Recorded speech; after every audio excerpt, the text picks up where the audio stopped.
അസ്സലാമലൈക്കും. എല്ലാവർക്കും സന്തോഷവും സമാധാനവും ഉണ്ടാവട്ടെ.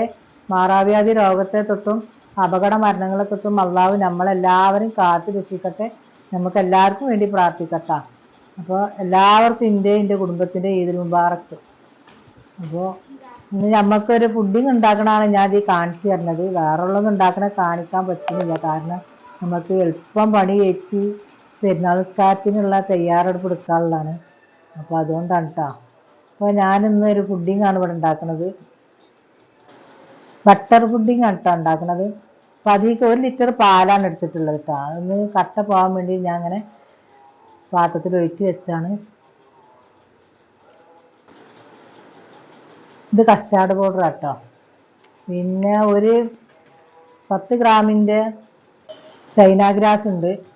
പിന്നെ ഒരു 10 ബ്രെഡ് ഇങ്ങനെ ചിട്ടുണ്ട്. ഇത് ബട്ടർ കേട്ടോ. പിന്നെ മിൽക്ക് മേഡും പിന്നെ ആവശ്യത്തിലുള്ള പഞ്ചസാരയാണ് നമ്മൾ ഇതിലേക്ക് ഉപയോഗിക്കുക. അപ്പം എങ്ങനെ ഉണ്ടാക്കുക എന്നുള്ളത് കാണിച്ചു തരാം. ഞാൻ വെള്ളത്തിലിട്ട് വെച്ചായിരുന്നു കേട്ടോ ചൈന ഗ്രാസ്. അപ്പം പിന്നെ അതൊന്നും അധികം ആ പാല് കാലിട്ട് വെക്കാം. നമുക്ക് എല്ലാവരും അത് ഇട്ട് ചെയ്തതിൻ്റെ മാത്രം പിന്നെ അടുപ്പിൽ വെച്ചിട്ട് ചൂടാക്കി ഇട്ടാൽ മതി. അത് തിളപ്പിച്ചിട്ടാൽ മതി. അതുവരെ ഇടേണ്ട ആവശ്യമില്ല. ഇത് ബട്ടറാണ്. ഇനി നമുക്ക് കുറച്ച് പഞ്ചസാര ഇട്ട് കൊടുക്കട്ടോ. അതുകൊണ്ട് മധുരം ഉണ്ടാവില്ല. കാരണം മിൽക്ക് കൂടെ ഞാൻ അത്ര ഒഴിച്ചാൽ 1 ലിറ്റർ പാലില്ലേ, അപ്പോൾ അതിനുള്ള മധുരം കുറയും. അത് അപ്പോൾ കുറച്ച് പഞ്ചസാര നമുക്ക് ഇതിൽ ഇട്ട് കൊടുക്കാം. നല്ല ടേസ്റ്റാണ്. അത്ര പായസത്തിൻ്റെ ഇതിൻ്റെ ഒന്നും പണിയില്ല. നല്ല ടേസ്റ്റുമാണ്. കുട്ടികൾക്കും എല്ലാവരും വലിയവർക്കും ഒക്കെ ഇഷ്ടപ്പെടുന്നത്. നമുക്കും തന്നെ പെരുന്നാളിൻ്റെ ദിവസമൊക്കെ എത്രയും പെട്ടെന്ന് പണി ചെയ്യണ ഉണ്ടാക്കലല്ല നല്ലത്. അപ്പോൾ അങ്ങനെ ഞാൻ അതൊന്നും ഉണ്ടാക്കിയാണ്. അപ്പോൾ സബ്സ്ക്രൈബ് ചെയ്യാത്തവർ ആരെങ്കിലും സബ്സ്ക്രൈബ് ചെയ്യുക, ബെൽ ബട്ടൺ അമർത്തുക. തെറ്റുകളും പോരായ്മകളൊക്കെ ഉണ്ടാവും. എല്ലാവരും ക്ഷമിക്കട്ടാ. അപ്പോൾ നമ്മളെ ഇത് കസ്റ്റാർഡ് പൗഡർ അതിലേക്ക് ഇങ്ങനെ കുറച്ച് വെള്ളത്തിൽ കലക്കിയാണ്ട് അതിലേക്ക് ഒഴിച്ച് കൊടുത്തിട്ടുണ്ട് കേട്ടോ. നമുക്ക് മിൽക്ക് മേഡ് ഇതിലേക്ക് കുറച്ച് ഒഴിച്ച് കൊടുക്കണം. ഒരു പകുതി ഞാൻ ഒഴിച്ച് കൊടുത്തിട്ടുണ്ട്.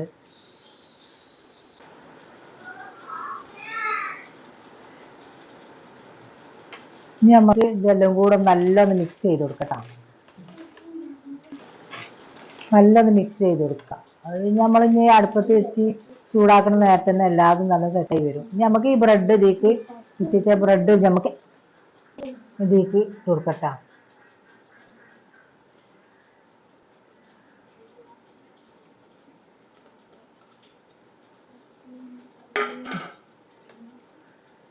പണ്ടൊക്കെ നമ്മളൊക്കെ എല്ലാ വീട്ടിലും പായസം അല്ലെങ്കിൽ മസൂർപ്പായം ചക്കര തേങ്ങ ഒക്കെ ഇട്ടിട്ട് പാല് ചെയ്യാന്ന് പറയും പണ്ടത്തെ ആൾക്കാർ. അതാണ് നമ്മളമ്മമാരൊക്കെ അതാണ് ഉണ്ടാക്കിയിരുന്നത്. ഇപ്പം അതൊന്നും കുട്ടികൾക്കൊന്നും അത് പറ്റൂല. നമ്മളതിമക്ക് മെനക്കെട്ടിട്ടും കാര്യമില്ല. അത് പെരുന്നാളില്ലാത്തൊക്കെ ദിവസമൊക്കെ ഇപ്പോൾ എപ്പോഴെങ്കിലും ഉണ്ടാക്കുമ്പോഴൊക്കെ കുട്ടികൾ ഇങ്ങനെ കുറച്ച് അവലൊക്കെ ഇട്ടിട്ട് ഇങ്ങനെയൊക്കെ മസൂർപ്പായും തേങ്ങയും ചക്കരയൊക്കെ ഇട്ടാൽ കുടിക്കും. അല്ലാതെ കുടിക്കൊന്നുമില്ല. അപ്പോൾ നമുക്ക് നല്ലൊന്ന് അടുപ്പത്തിട്ടിട്ട് നല്ലത് തിളപ്പിച്ചെടുക്കട്ടാ. ഒരു ബുദ്ധിമുട്ടും ഇല്ല കേട്ടോ. നല്ല എത്രയും പെട്ടെന്ന് വേവും. എളുപ്പപ്പണിയാണിത്. എന്നാൽ കുട്ടികൾക്ക് ഇഷ്ടപ്പെടും ചെയ്യും. എല്ലാവർക്കും നല്ല സന്തോഷത്തിൻ്റെ ദിവസമാണ് അല്ലേ. എല്ലാ ഹജ്ജിൻ്റെ ഇതൊക്കെ കഴിഞ്ഞ് അവരും തന്നെ ഇനിയിപ്പോൾ ഇന്നും നാളെ മറ്റന്നാളത്തൊക്കെ കഴിഞ്ഞാൽ പിന്നെ മടക്കത്തിനുള്ള തയ്യാറെടുപ്പൊക്കെ തുടങ്ങൂലേ. അപ്പം അതിലേക്ക് വേണ്ടിയ അണ്ടിപ്പരിപ്പ് പിസ്ത അതൊക്കെ ഒന്നിങ്ങനെ കറക്കിയിട്ടാൻ വേണ്ടി ഞാൻ അവിടെ വെച്ചിട്ടുണ്ട് കേട്ടോ. അത് നമ്മളിത് കുറച്ച് ഞാൻ തിളപ്പിച്ചതിന് ശേഷം ഒന്ന് ചൂടാറാൻ വെച്ചിരുന്നു കേട്ടോ. ഒന്ന് ചൂടാറിയതിന് ശേഷം ഇത് മിക്സിയിലിട്ടാണ് നല്ലൊന്ന് അടിച്ചു കൊടുക്കുക. തോനടിക്കൊന്നും വേണ്ടത് എല്ലാം നമ്മൾ വേവിച്ചതല്ലേ. അപ്പോൾ ഒന്നും കൊണ്ട് അടിച്ചാൽ നല്ല ലൂസായി വരും. എന്നിട്ട് നമുക്കിത് പ്ലേറ്റിൽ ഒഴിച്ച് വെക്കട്ടോ. എങ്ങനെയാണെന്നുള്ളത് ഞാൻ കാണിച്ചു തരട്ടാ. അങ്ങനെയാണ് ഞാൻ അടിച്ചിട്ടുള്ളത്. ഞാൻ 3 പ്ലേറ്റാണ് എടുത്തിട്ടുള്ളത്. ഇതിലേക്ക് ഞാൻ 3 പ്ലേറ്റിൽ നമുക്ക് ഇതുകൊണ്ട് ഒഴിച്ചെടുത്തിട്ട് ബാക്കി പിന്നെ അതിൻ്റെ മേലെ കൊടുക്കാനുള്ളതൊക്കെ ഇട്ട് വെക്കാം. ഇതിൻ്റെ മേലെ ഞാനിപ്പോൾ കാണിച്ചിട്ടില്ല ബദാം പിസ്ത അണ്ടിപ്പരിപ്പ് ഇതൊക്കെ ഇങ്ങനെ ഒന്നിങ്ങനെ പൊടിച്ച് വെച്ചിട്ടുണ്ടായിരുന്നു. അതൊക്കെ ഇട്ട് കൊടുക്കുക. പിന്നെ ബ്രെഡിൻ്റെ ഇതും ഞാൻ പൊടിച്ച് വെച്ചിട്ടുണ്ടായിരുന്നു. അതൊന്നും അതിൻ്റെ മേലെ ഇട്ട് കൊടുക്കുന്നുണ്ട്. നമുക്കിനി ഒന്ന് ചൂടാറിയതിന് ശേഷം ഫ്രിഡ്ജിൽ വെച്ചാണ്ട് ഒന്ന് സെറ്റാക്കട്ടാ. നല്ല അടിപൊളി സാധനം കേട്ടോ. കുട്ടികളൊക്കെ അവിടെ തല്ലും പിടിയും തിരക്കും ഉണ്ടാക്കും ഇത് ഉണ്ടാക്കിയാൽ. എല്ലാവർക്കും ഇഷ്ടമാണ്. പായസം ഉണ്ടാക്കിയാൽ ചിലവർ കുടിക്കും, ചിലവർ കുടിക്കൂല, അങ്ങനെയൊക്കെയാണ്. ഇതാകുമ്പോൾ പിന്നെ അങ്ങനത്തെ പ്രശ്നങ്ങളൊന്നുമില്ല. അപ്പോൾ ഞാൻ ഇടുമ്പോൾ മോൻ വന്നുകൊണ്ട് പറയും എനിക്ക് കൂടണോ അതിൻ്റെ മേലെന്നും പറഞ്ഞുകൊണ്ട് അവനും അതിൻ്റെ കൂട്ടത്തിൽ കൂടിയിട്ടാ. അപ്പോൾ എല്ലാവരും ഇങ്ങനെ ചെയ്ത് നോക്കി. ഒരു 2-3 മണിക്കൂർ ഒന്ന് ഫ്രിഡ്ജിൽ താഴത്തൊന്ന് വെച്ച് കൊടുത്താൽ മതി, വേറെ കുഴപ്പമൊന്നുമില്ല. നല്ല സെറ്റാവും ചെയ്യും. കുട്ടികളൊക്കെ നല്ല ഇഷ്ടമാണ്. നമുക്ക് അതുപോലെ പെരുന്നാളല്ലേ, ആരെങ്കിലുമൊക്കെ വരികയാണെങ്കിൽ അവർക്കും കൊടുക്കാം.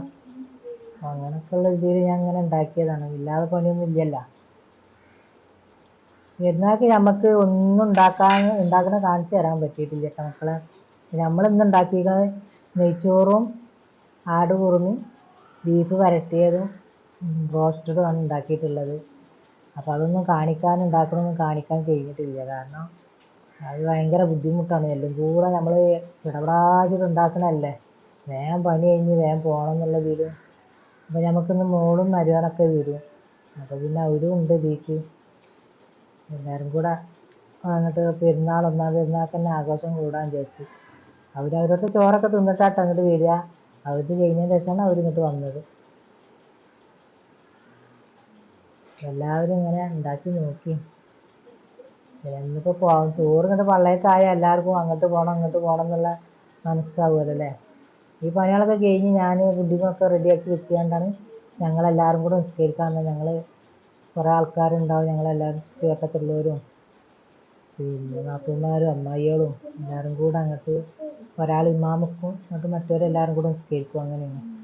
അപ്പോൾ അതൊരു പെരുന്നാൾക്ക് ആണുങ്ങൾ പള്ളിക്കൊക്കെ പോകണമായി തന്നെ നമുക്ക് വീട്ടിൽ നിന്നിട്ട് ചെയ്യുമ്പോൾ നല്ലൊരു സന്തോഷം സമാധാനം കേട്ടോ. എല്ലാവരും കൂടെ കൂടിങ്ങാണ്ടാകുമ്പോൾ അത് ഞങ്ങളമ്മയുള്ള കാലത്തേ ഉള്ളതാണ്, ഇപ്പോഴായിട്ടുള്ളതല്ല. നമ്മളൊക്കെ ചെറുപ്പത്തിൽ തന്നെ ഞങ്ങളമ്മയാണ് ഇമാമ അന്ന് അന്ന് ഇതിനെക്കാട്ടും ആളുണ്ടായിരുന്നു. അങ്ങനെ എല്ലാവരും കൂടെ നിന്നിട്ട് നിസ്കരിച്ചിരുന്നത്. അങ്ങനെ കുറേ കഥകളൊക്കെ പറഞ്ഞ് പിന്നെ അങ്ങനെ ഒരു വീഡിയോ എന്തെങ്കിലും മധുരം എന്തെങ്കിലും തിന്നുകാണ്ട് അങ്ങനെയൊക്കെയാണ് ഉണ്ടായത്.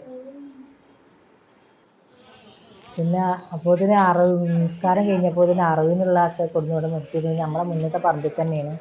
8 കാള എന്നാണ് പറഞ്ഞത്. ഞാൻ നമ്മളെ മുറ്റത്ത് നിന്നാണ്ട് എടുത്താണ്, അങ്ങോട്ട് പോയി എടുക്കാനൊന്നും പറ്റില്ല. 1 കാള 2 കാളേൻ്റെ ഫോട്ടോ ഇതിൽ പൊട്ടിട്ടുണ്ട്. മറ്റൊന്നും എടുക്കാൻ കഴിയില്ല. അത് അങ്ങേപ്പുറം ഇങ്ങേപ്പുറമൊക്കെയാണ് കിട്ടിയിട്ടുള്ളത്. അപ്പോൾ ഇവിടെ നിസ്കാരം കഴിഞ്ഞ പാടന്നെ ഒളുയത്തിൻ്റെ അറിവുണ്ട് ഒന്നാം പെരുന്നാൾക്ക് തന്നെ. അപ്പോൾ അതൊന്നും ഇങ്ങനെ വെറുതെ എടുക്കാൻ കേട്ടോ. ഓരോ പെരുന്നാളിന് ഓരോതല്ലേ. അങ്ങനെ എല്ലാവരും കൂടെ ഭക്ഷണം കഴിക്കാമായിരുന്നു. അതിൽ ഷർട്ട് ഇട്ടവരും ഷർട്ട് ഇടാത്തവരൊക്കെ ഉണ്ടിട്ടാ. എല്ലാവരും ക്ഷമിക്കുക, പെരുന്നാളല്ലേ, കുട്ടികൾ ഓടലും ചാടലൊക്കെ കഴിഞ്ഞ് വന്ന് അവർ പിന്നെ ഷർട്ട് കഴിച്ചിട്ടാണ് പിന്നെയും നിൽക്കുന്നത്. അപ്പം അങ്ങനെ എല്ലാവരും കൂടെ ഭക്ഷണം കഴിക്കുകയാണ്. അപ്പം എന്നാൽ എല്ലാവരോടും അസ്സലാമു അലൈക്കും. എല്ലാവരും എല്ലാവർക്കും വേണ്ടി പ്രാർത്ഥിക്കട്ടെ മക്കളെ.